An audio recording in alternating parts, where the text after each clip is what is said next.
कैसा खाते हैं इसका ना है ज्ञान। फास्ट फूड में मांस खा रहे भारत के इंसान। गाय मांस, सुअर की चर्बी, अंडा, फास्ट फूड में जान। आज विदेशी होता जाता मेरा प्यारा हिंदुस्तान।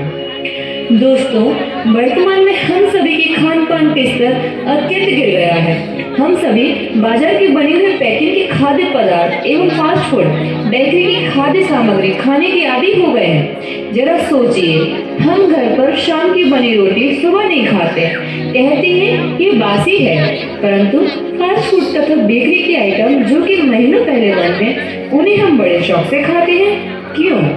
ऐसा क्यों? इसलिए कि वह चिप्स, ब्रेड आदि देखने में सुंदर दिखते हैं, लेकिन क्या कभी सोचा है कि यह सुंदर सी पैकिंग के अंदर का सामान हमारे पेट के अंदर जाकर क्या असर दिखाएगा? कभी विचार किया है कि उस पैकिंग के सामान में कोई असली चीज तो नहीं मिलाई गई? कभी सोचा है कि पैकिंग की चिप्स, बिस्किट आदि महीनों तक खराब क्यों नहीं होते?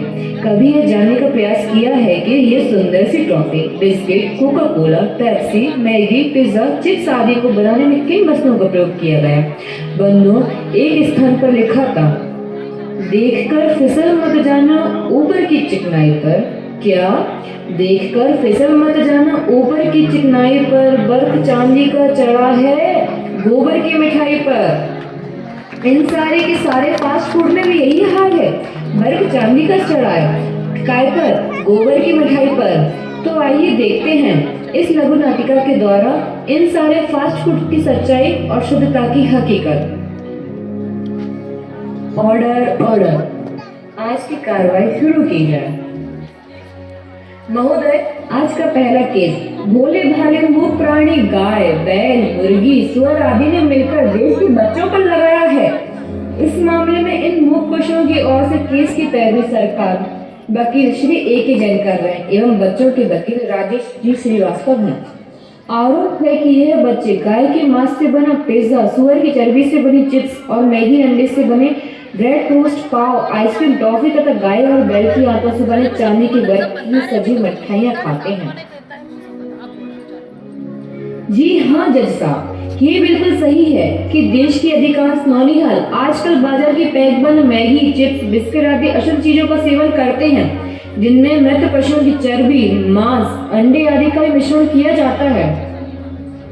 ऑब्जेक्शन माय लॉर्ड, मेरे काबिल दोस्त भूल रहे हैं कि चिप्स का निर्माण आलू से, मैगी चावल के आटे से और पिज्जा, बर्गर आदि मैदा से बनाए जाते हैं। फिर इन सब में मिस्टर A.K. जैन को पशुओं की चर्बी कैसे दिखाई दे रही? जज साहब, ये तो सारा मामला ही झूठा है। वकील साहब, सच और झूठ का फैसला तो जज साहब करेंगे, आप नहीं। Order order.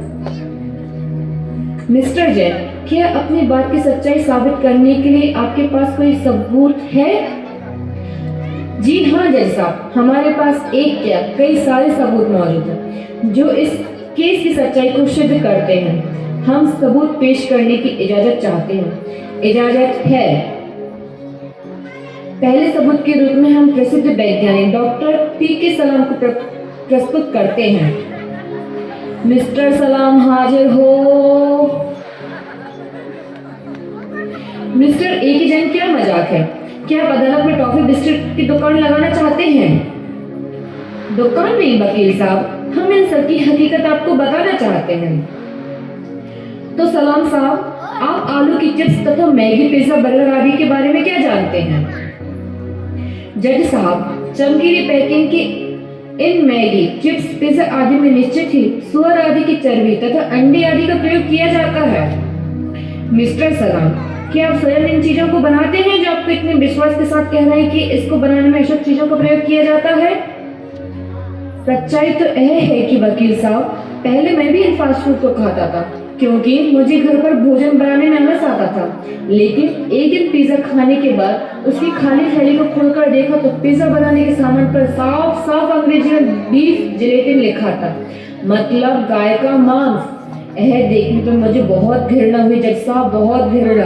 आप भी देख सकते हैं।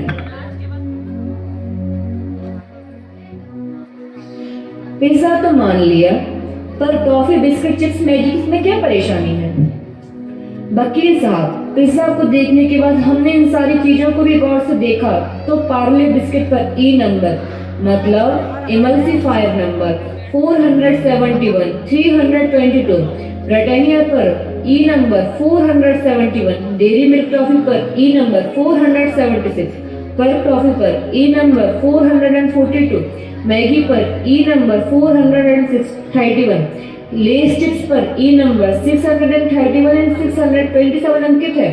और इन सबको जब इंटरनेट पर सर्च किया तो इन सबको बनाने में सुअर की चर्बी, गाय का मांस और अन्य मृत पशुओं को प्राप्त सामग्री के प्रयोग की बात सामने आई है। मिस्टर सलाम, क्या कोको कोला और पेप्सी भी हमारे लिए अच्छी नहीं है? जी हाँ वकील साहब, इन Coca Cola, Pepsi, Fanta, Mirinda आदि सॉफ्ट ड्रिंक में तो अनेकों भयंकर हानिकारक रसायन जैसे लेडेन, मेलाथियन, कैफीन, फेम, पोटेशियम, कार्बन डाइऑक्साइड आदि बहुत सारे जहरीले घातक रसायन मिलाए जाते हैं। वैज्ञानिक के अनुसार ऐसे रसायन लकवा, दमा, कैंसर, सुस्ती, अनिद्रा, पथरी आदि जानलेवा बीमारियां उत्पन्न करते हैं। ऑब्जेक्शन मेरा, हम मिस्टर सलाम से पूछना चाहेंगे कि वह किस आधार पर पेप्सी आदि कोल्ड ड्रिंक को जानलेवा बीमारी फैलाने वाली बता रहे हैं? वकील साहब, आधार बहुत ठोस और सच्चे हैं। डॉक्टर लुडविग हार्वर्ड विश्वविद्यालय ने अपने शोध में बताया है कि कोल्ड ड्रिंक के अधिक सेवन से प्राकृतिक भूख लगने का यंत्र बिगड़ जाता है तथा अमेरिका के डॉक्टर मार्क पेंडर राष्ट्र ने भी इन सब बातों की पुष्टि की है। वकील साहब, डॉक्टर होने के नाते हम हमेशा ही दवाइयों के निर्माण की सामग्री के बारे में जानकारियां लेते रहते हैं। इसी तात्पर्य में जब एक दिन हमने चिप्स, मैगी, पिज़्ज़ा आदि के बनाने की जानकारी गूगल के माध्यम से कंप्यूटर पर देखी तो हम घबरा गए, क्योंकि जिन चीजों से पिज़्ज़ा, मैगी आदि बनते हैं उनमें तो कई सारी चीजें भयानक बीमारियां पैदा करने वाली हैं तथा मृत पशुओं से प्राप्त होती हैं। Food technology research institute Mysore ने कहा है कि फास्ट फूड में डीडी, एडीएचसी तथा मेलाथियन जैसे घातक रसायनों की मात्रा मानव की सहन शक्ति से बाहर है तथा अणु जीव विज्ञानी डॉक्टर लुकमान अहमद खान के अनुसार दमा, सिर दर्द, कमजोर याददाश्त, कैंसर, मोटापा तथा बच्चों में चिड़चिड़ापन और जिद्दीपन इन बीमारियों का मुख्य कारण है। फास्ट फूड में मोनोसोडियम ग्लूटामेट तथा स्वाद बढ़ाने वाला रसायन है। मिस्टर सलाम, क्या किसी अन्य रिसर्च सेंटर ने फास्ट फूड नुकसानदायक माना है?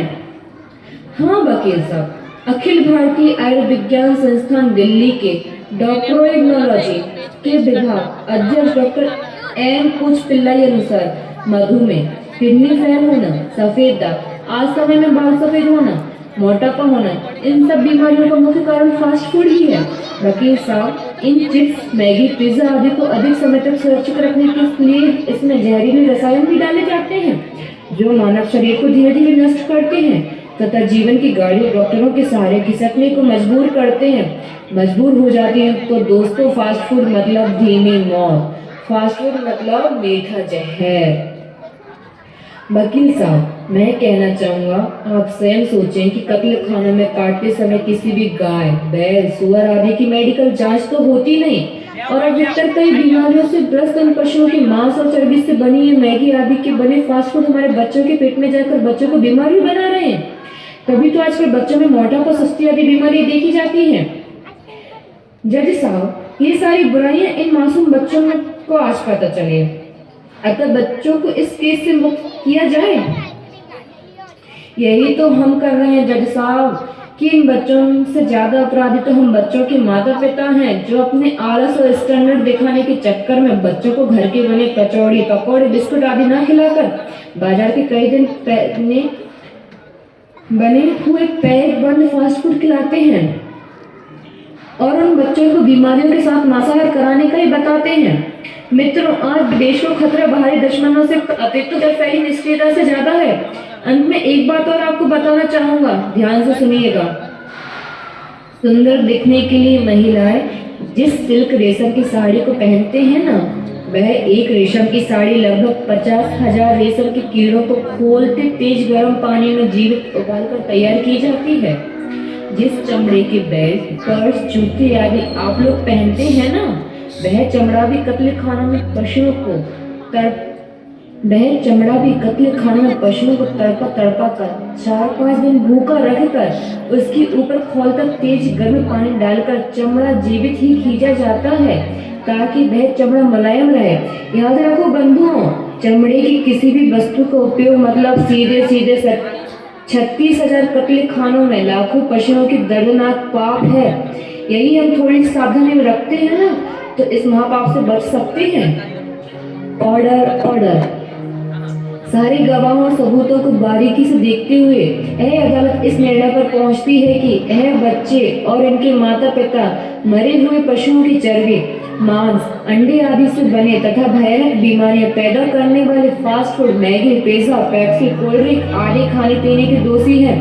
अतः अदालत इन्हें संदेश देती है कि यह फास्ट फूड ना खुद खाएं और ना ही बच्चों को खिलाएं। जुर्माने के रूप में यह अदालत इनको संकल्प दिलाती है कि यह सभी प्रतिदिन गौशाला जाकर बीमार गायों की सेवा करेंगे।